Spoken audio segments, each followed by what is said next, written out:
4 dugaan kebocoran data yang dibeber hacker Djorka. Sosok anonim Djorka belakangan tengah menjadi pembicaraan publik setelah diduga meretas dan membocorkan data di sejumlah lembaga pemerintahan. Hingga Minggu 11 September 2022 pagi, Djorka trending di media sosial Twitter dan dibicarakan lebih dari 90,4 ribu kali. Beragam tanggapan baik pro dan kontra muncul di media sosial mengenai aksi dari Djorka. Berikut sejumlah dugaan kebocoran data yang dibeberkan hacker Djorka. Data pelanggan IndiHome. Dikutip dari Kompas.com, 21 Agustus 2022, Djorka mengumumkan bahwa dirinya menjual 26 juta data riwayat pencarian pengguna IndiHome di situs Bridge Forum. Adapun data tersebut diunggah oleh Djorka pada Sabtu 20 Agustus 2022.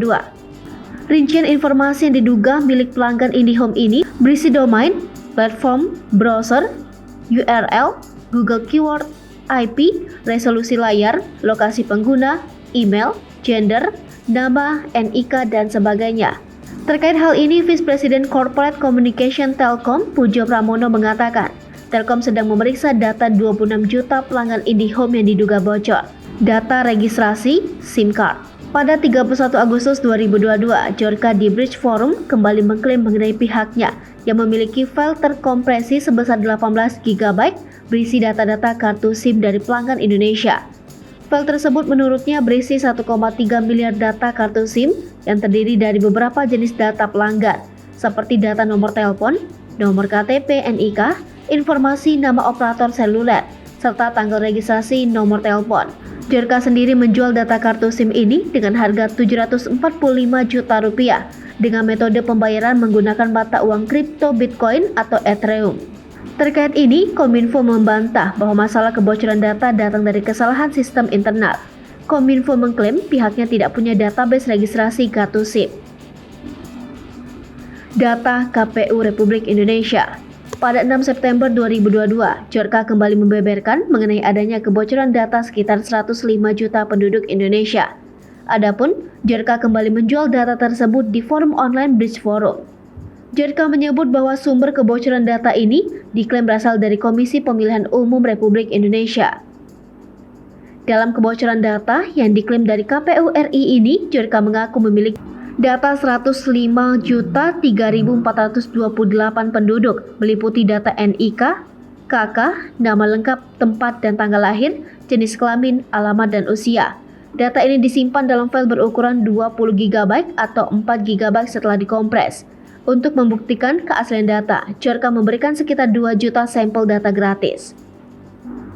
Surat dan dokumen Presiden. Pada Jumat 9 September 2022, Djorka kembali muncul di Bridge Forum dengan mengklaim memiliki dokumen surat menyurat yang diduga milik Presiden Joko Widodo. Dikutip dari Kompas.com 10 September 2022, dokumen tersebut memiliki rentang waktu 2019 sampai 2021. Salah satu dokumen surat yang diunggah ini diduga berasal dari Badan Intelijen Negara. Djorka menjelaskan bahwa pihaknya telah mengunggah total 679.180 dokumen berukuran 40 MB dalam bentuk data terkompres.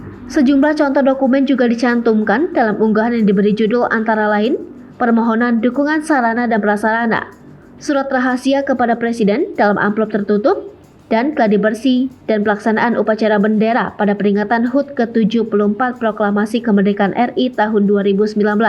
Sementara itu, Kepala Sekretariat Presiden Heru Budi Hartono mengatakan tidak ada isi surat apapun yang terkena peretasan. Dikutip dari Kompas.com 10 September 2022, juru bicara BIN Wawan Hari Purwanto juga menepis kabar dokumen atau surat-surat dari BIN untuk Presiden telah bocor. Dia mengatakan penanganan dokumen BIN dilakukan agar tetap aman. Wawan menegaskan surat untuk Presiden diberi pengamanan khusus.